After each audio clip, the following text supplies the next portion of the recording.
En aquel tiempo Jesús dijo a la multitud: Yo soy el pan de la vida. El que viene a mí no tendrá hambre. El que cree en mí nunca tendrá sed. Pero como ya les he dicho, me han visto y no creen. Todo aquel que me da el Padre viene hacia mí, y el que viene a mí, yo no lo echaré fuera, porque he bajado del cielo no para hacer mi voluntad, sino la voluntad del que me envió. Y la voluntad del que me envió es que yo no pierda nada de lo que él me ha dado, sino que lo resucite en el último día. La voluntad de mi Padre consiste en que todo el que vea al Hijo y crea en él tenga vida eterna, y yo lo resucitaré en el último día.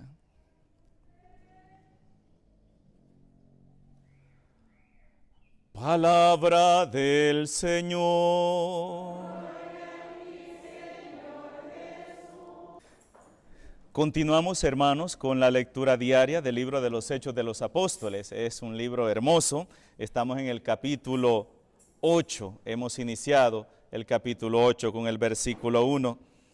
Me acuerdo que cuando el padre Adán Ramos nos daba clase de historia de la iglesia, decía esta frase: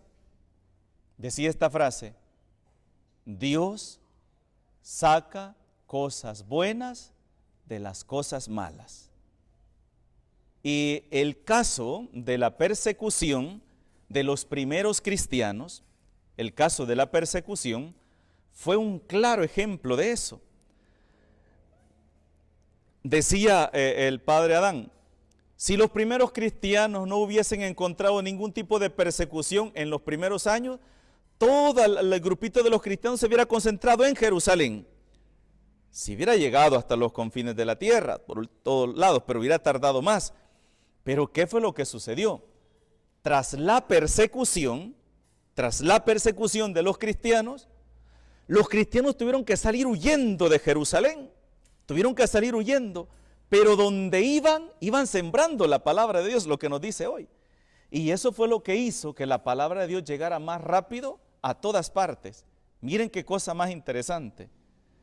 Muchas veces nosotros podemos pensar que lo que nos está sucediendo es porque Dios nos ha abandonado o es porque Dios no nos escucha, pero los primeros cristianos jamás pensaron eso. Miren lo que dice hoy la primera lectura que hemos escuchado, el capítulo 8 de los Hechos de los Apóstoles. El mismo día de la muerte de Esteban, han matado ya a San Esteban, se desató una violenta persecución contra la comunidad cristiana de Jerusalén, y todos menos los apóstoles se dispersaron por Judea y Samaria. Unos hombres piadosos dieron sepultura a Esteban y hicieron gran duelo por él. Entre tanto, Saulo hacía estragos en la iglesia, entraba en las casas para llevarse a los hombres y mujeres y meterlos en la cárcel. Los que se habían dispersado, al pasar de un lugar a otro, iban difundiendo el evangelio. Miren qué cosa más hermosa. A medida que iban avanzando, ellos iban predicando el evangelio de Cristo, iban predicando, nunca se dieron por vencidos. Como a veces nos sucede a nosotros, que cuando viene la prueba, lo que hacemos es alejarnos de Dios, y que hemos dicho que es el peor error que una persona puede cometer. Cuando una prueba viene grande, cuando una dificultad está grande en nuestra familia o en nuestra vida, es cuando más tenemos que buscar al Señor. Es cuando más tenemos que buscar al Señor, porque es ahí donde nos vamos a revestir de la gracia de Dios. Es ahí donde nos vamos a fortalecer. Digo esto porque Jesús hoy dice, mire, dice en su palabra, en el evangelio que hemos escuchado hoy del capítulo 6, la voluntad del que me envió es que yo no pierda nada de lo que Él me ha dado, sino que lo resucite en el último día. La voluntad de mi Padre consiste en que todo el que vea al Hijo y crea en Él tenga vida eterna. Todo aquel que me da el Padre y viene hacia mí, y al que viene a mí, yo no lo echaré fuera. Yo no lo protegeré, yo lo protegeré, no lo echaré fuera, no lo apartaré de mí.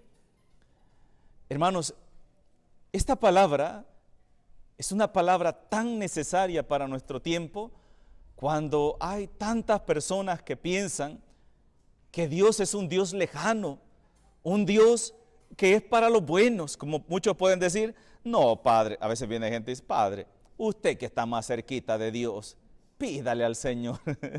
Hermanos, todos estamos cerca de Dios. Quizás por eso, porque me ven que estoy cerca del altar, está más cerquita de Dios. Bueno, entonces los acólitos, ¿verdad? Porque son los que se sientan más cerquita también. Entonces, pero es una forma errónea, de interpretar, pensando que yo, por considerarme pecador, yo por estar en esta situación de pecado, a mí Dios no me escucha. No es así. No es así, hermanos. Yo no echaré fuera a nadie que venga a mí. A nadie, dice la palabra de Dios. Todo aquel que venga a mí con un corazón sincero, con un corazón sencillo, yo no lo echaré fuera. Yo no lo echaré fuera. Y esa es la confianza que debe tener todo cristiano a la hora de seguir al Señor. Cuando venga el momento difícil, cuando sintamos que estamos solos, no estamos solos. Dios está ahí con nosotros. En el momento de la prueba, miren, la primera lectura nos está hablando de San Esteban, ¿verdad? Que fue asesinado. No se leyó esa lectura porque ayer pues celebrábamos la fiesta. Ayer celebrábamos la fiesta de San Marcos Evangelista. Entonces por eso no se leyó esa lectura donde se habla sobre la muerte de San Esteban. Pero es un testimonio tan grande de San Esteban, porque a veces podríamos pensar: esa persona que ha caído en esta situación difícil o en esa desgracia, Dios lo ha soltado, lo ha dejado libre. No, acuérdense ese testimonio que él da, tan bello, tan hermoso, cuando dice de que se puso de rodillas y cuando le iban a apedrear, volteó a ver hacia el cielo y dijo: Señor, no le tomes a cuenta este pecado. Y vio el cielo abierto, dice, y al Hijo del Hombre sentado a la derecha del Padre. Veo al Hijo del Hombre. Veo al Hijo de Dios sentado a la derecha. Hermanos, es un testimonio tan grande. ¿Qué significa? Que Dios está ahí. Dios está ahí en todo momento. Entonces, cuando estamos en más problemas, es cuando tenemos que hablar más con Dios, porque es cuando más cerca está de nosotros. Nos está sosteniendo, nos está guiando.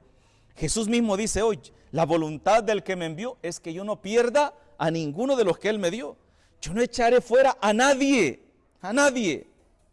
despreciaré, siempre y cuando yo decida acercarme a Él.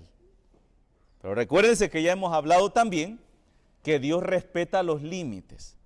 Soy yo el que decido si dejo que entre Dios en mi vida o le pongo un obstáculo para que Dios no entre. Dios no va a entrar a la fuerza. Me invita a mí que me acerque a Él. Me invita a mí que lo busque. Sí, claro, Él me invita. Pero tampoco me obliga. Él no entra sin permiso en la vida de nadie. Él toca y espera que nosotros le abramos. Pero si hay algo de lo que Dios nunca se va a cansar, será de tocar las puertas de nuestro corazón. Dios no se va a cansar, y hasta en el último momento de nuestra vida estará luchando con su gracia para poder atraernos a su misericordia. Hermanos, tenemos un Dios tan bueno. Los salmos nos dicen, me gusta un salmo que dice: ¿quién como nuestro Dios? ¿Verdad? ¿Quién como nuestro Dios? Que se preocupa hasta lo más mínimo por nosotros, ¿verdad? Que hace salir su sol, que hace caer su lluvia.